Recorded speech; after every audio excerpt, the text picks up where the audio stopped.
All right, we got Skinny and Pelfrey here in Studio B. Gentlemen, you okay with your surroundings? I'm safe. That's all that matters to me. Everybody feels good. Let's move into it. Let's start with a poll question because we'll get to the game in just a bit. Who's your MVP as we head to bye week? And you've got the choices through it.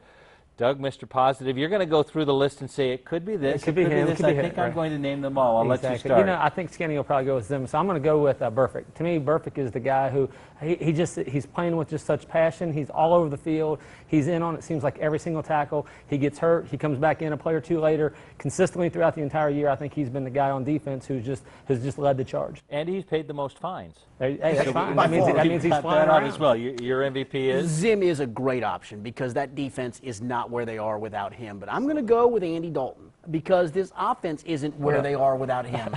Hold it.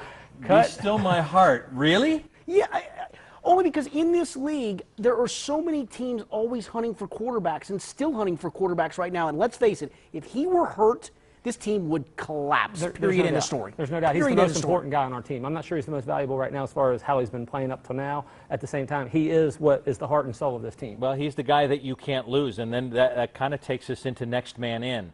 We have talked about teams year after year that, gosh, where do they come up with this guy? Where do they come up with this guy? Well, this day was the quintessential next man in. Are you sold on the depth that this team, this coaching staff, and the administration is built? You have to be. I didn't even know who Dye was till he recovered the block punt and ran into the end zone. I swear to God, I did not. I'm like, where did they get him? Practice squad guy. Don't forget, Alex Smith was on this squad in the summertime, almost a forgotten guy, catches a touchdown. Did you know Jason DeBonge? I did know him. Him I did know. I knew that one. But that will tell you that you're able to identify guys that can help you in those situations, special team situations. In the case of Alex Smith, a third, fourth tight end situation.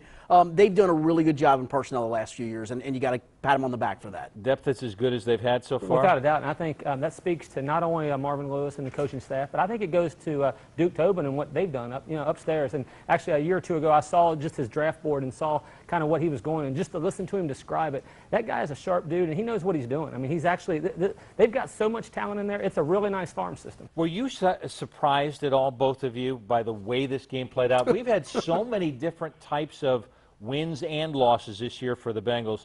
Surprise you they put up 41 with the offensive numbers that showed? It would surprise anybody put up 41 with the offensive numbers they showed because they did really nothing on offense and actually were detrimental early in the game on offense. 13-0. The deficit was really 10 points on the offense in giving Cleveland points, for goodness sakes. There was more detrimental stuff going on. No, you don't expect that. I mean, 31 points with 3 first downs and a quarter, that's unheard of, but special teams blocks a couple punts. You run another a fumble back. That's how good teams find ways to win. They find a way. Well, yeah, absolutely. I really thought they would score more points, but I didn't think it would be our defense and the special teams. Yeah, I mean, I told people all week I thought we'd score more points than what everybody thought. I think everybody thought it was going to be like a 17-12 type grind out, and to me, it blew up and it was a lot of fun. I was at an event with Andy Dalton earlier this week, and I said I expect you to put up 49. Right. It wasn't Andy that put up 49, but they got it. All right, our Ask 12 Sports segment, sponsored by Wellington. Here, let's just focus on this one question. Tim Tomey asks, when do the Bengals draft a quarterback next year? And he may have intended that to be funny, but it's probably not a funny question. Well, because it's on a lot of people's minds. I mean, let's face it. Third round or later, he still is your guy. And in this league, when you have your guy, don't let your guy slip away. Don't go hunting for something else. You cannot do that in this league. If you've got your guy and your guy wins, maybe not to the level we all think they should yet, you got to stay with your guy. Okay. To me, I'm not trying to replace Dalton just yet. At the same time, I can tell you I'm more frustrated with our offense and Andy as well as the entire offense. There's too much talent. There's too many weapons on that offense to not be scoring 35, 40 points a game. At the same time, I don't think we replace him because of his leadership and because I think he's a competitor. Here's my quick question to wrap this up. 5 games left. Do they win the AFC North? Absolutely. Absolutely. Wow, that's about as easy as we get, Mike. We've got this wrapped up in Studio B for now. And we're safe. We'll send it back to you.